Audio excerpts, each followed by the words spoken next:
इस वीडियो में देखेंगे 2026 के अंदर फॉर्म 15G हमें कैसे फिल करना है। चाहे आपको पीएफ विड्रॉल के लिए ये फॉर्म 15G फिल करना हो या कोई भी काम के लिए आपको फॉर्म 15G चाहिए। वैसे देखो फॉर्म 15G ये खुद में एक फॉर्म है, किसी भी यूज के लिए आपको भरना हो, भरने का जो प्रोसेस है वो सेम ही होता है। तो इस वीडियो में हमने कई सारे छोटे और बड़े पॉइंट को अच्छे तरीके से एक्सप्लेन कर दिया है ताकि आपको किसी भी काम के लिए इसका अगर जरूरत है तो आप खुद से भर सकते हैं। तो चलिए बेहतर जानकारी के लिए फॉर्म फिल करके लैब में आपको दिखाता हूँ। चलिए दोस्तों, इसके लिए सबसे पहले तो आपको फॉर्म 15G डाउनलोड करना है। इसके लिए सिंपली आप गूगल पे सर्च करोगे फॉर्म 15G। उसके बाद किसी भी लिंक से इस फॉर्म को आप डाउनलोड कर सकते हो। बहुत सारे आपको लिंक देखने को मिलेंगे। ये रहा दोस्तों फॉर्म 15G। ये रहता है दो पार्ट में, देख सकते हो ये सेकंड पार्ट है और उससे ऊपर जो है आप देख सकते हो फर्स्ट पार्ट है। तो हमें सिर्फ फर्स्ट पार्ट को भरना होता है, बस इतना ही। तो चलिए दोस्तों एक एक करके सारे पॉइंट को हम फिल करते हैं। सबसे पहला आ जाता है नेम ऑफ एसएससी। यहाँ पे एज पर पैन डिटेल अपना नेम जो है वो फिल कर लेना है। उसके बाद पैन ऑफ एसएससी, आपको अपना यहाँ पे पैन नंबर एंटर कर लेना है। उसके बाद तीसरे नंबर में पूछा जा रहा है स्टेटस। तो स्टेटस में आपको डालना है इंडिविजुअल। चलिए दोस्तों ये हमारे सामने फॉर्म आ चुका है। चलिए दोस्तों अब फॉर्म फिल करने का कंप्लीट प्रोसेस देखते हैं। एक एक करके सारे पॉइंट को फिल करते हैं। सबसे पहला आ जाता है नेम ऑफ एसएससी। यहाँ पे एज पर पैन डिटेल आपको अपना फुल नेम जो है वो एंटर कर देना है। उसके बाद सेकेंड नंबर में बोला जा रहा है पैन ऑफ एसएससी, आपको अपना पैन नंबर यहाँ पे एंटर कर देना है। उसके बाद तीसरा ऑप्शन में स्टेटस पूछा जा रहा है तो यहाँ पे आपको डालना है इंडिविजुअल। उसके बाद चौथे नंबर पे बोला जा रहा है प्रीवियस ईयर फिल करो। इसमें आपको करंट फाइनेंशियल ईयर फिल करना है। जैसे कि अगर आप इस वीडियो को 31 मार्च 2026 से पहले देख रहे हो तो यहाँ पे फिल होगा 2025-26 जो कि अभी का करंट फाइनेंशियल ईयर। इस प्रकार से आपको 2025-26 यहाँ पे लिख देना है। चलिए अब यहाँ पे 5वें नंबर पे रेसिडेंटियल स्टेटस पूछा जा रहा है तो यहाँ पे आपको रेसिडेंट डाल देना है। उसके बाद 6 नंबर से लेकर के 12 नंबर तक आपको अपना एड्रेस फिल कर देना है। जैसे कि फ्लैट, डोर, हाउस नंबर, गली नंबर, वार्ड नंबर, ठीक है, area, locality, town, city, state, district, pin code, ये सारे चीजें यानी कि 6 से लेकर के 12 नंबर में आपको अपना एड्रेस फिल करना है। उसके बाद 13 नंबर ऑप्शन में आपका ईमेल आईडी पूछा जा रहा है तो आप अपना कोई भी एक ईमेल आईडी यहाँ पे डाल देंगे।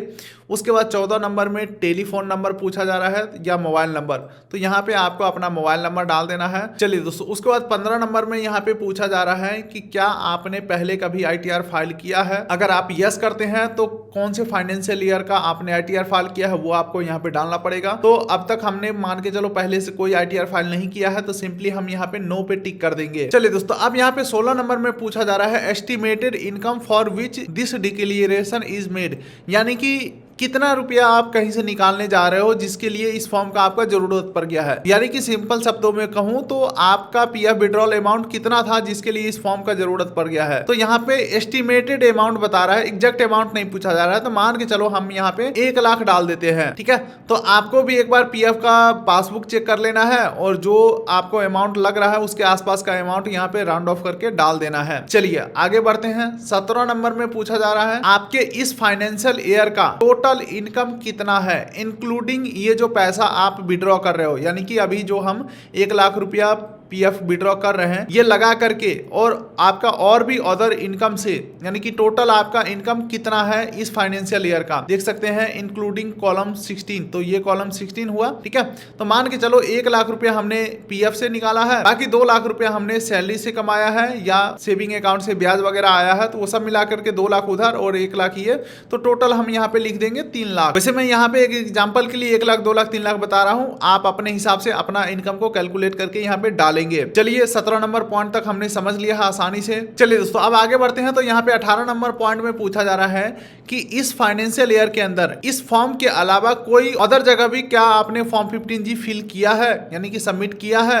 तो total number of form 15G filled यहाँ पे 1 2 3 4 एंटर कर देंगे, जैसे कि बैंक में या और भी कहीं। अगर मान के चलो आपने फॉर्म भरा भी है 1 2 3 4, तो टोटल मिला करके अमाउंट कितना है, aggregated amount of income which form 15G filled, ठीक है। तो दोनों चीजें आपको यहाँ पे मेंशन कर देना है अगर आपने पहले कभी फिल किया है। तो हम इसके अलावा कोई भी फॉर्म 15G फिल नहीं किया है तो यहाँ पे हम ब्लैंक छोड़ देंगे, कहीं पे कुछ नहीं फिल करेंगे। अब आगे बढ़ते हैं। 19 नंबर पॉइंट पे हम आ जाते हैं। यहाँ पे बोला जा रहा है detail of income for which the declaration is filled, यानी कि इस फॉर्म को क्यों आप फिल कर रहे हो उसके कुछ डिटेल बताओ। ठीक है, तो चलिए point by point detail cover करते हैं। सबसे पहले सीरियल नंबर 1 में आपको भरना है identification number of relevant investment account ETC।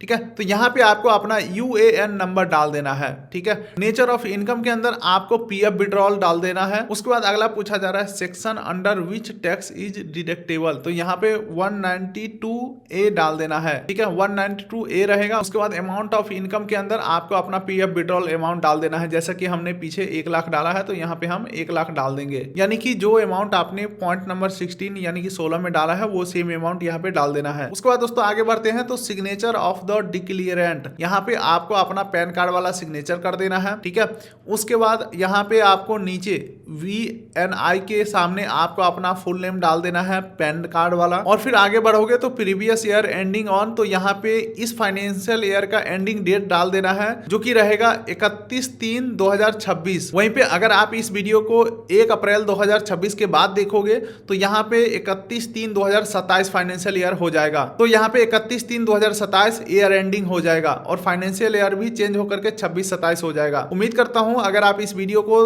31 मार्च 2026 से पहले देख रहे हैं तो ये सारे फॉर्म जिस तरीके से मैं फिल किया हूँ सेम टू सेम वही फिल होगा आपके फॉर्म में भी, यानी कि सिर्फ डेट और फाइनेंशियल ईयर का मैं बात कर रहा हूँ। उसके बाद यहाँ पे असेसमेंट ईयर पूछा जा रहा है तो यहाँ पे 2026-27 डाल देना है, यानी कि फाइनेंशियल ईयर का जो अगला होता है वही असेसमेंट ईयर होता है। तो फाइनेंशियल ईयर 25-26 है तो असेसमेंट ईयर 2026-27 हो गया। उसके बाद दोबारा से एक बार आपको अपना फाइनेंशियल ईयर का एंडिंग डेट 31/3/2026 लिख देना है और दोबारा से आपको असेसमेंट ईयर भी डाल देना है सेम यही वाला 2026-27। और पैलेस के अंदर आपको अपने जिले का नाम डाल देना है और आज का डेट आपको डाल देना है जिस दिन को ये फॉर्म फिल कर रहे हो।